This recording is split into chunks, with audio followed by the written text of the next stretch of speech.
So you want to alternate between keyboards when playing hymns. Usually the first verse is on the bottom of the great keyboard.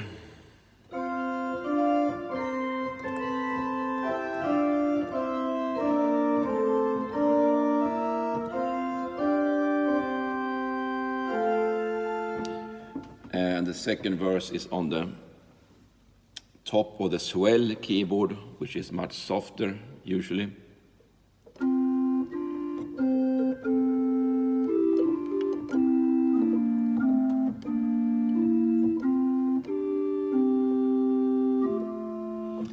And then you add the bass. You can have the bass a bit louder in the last verse.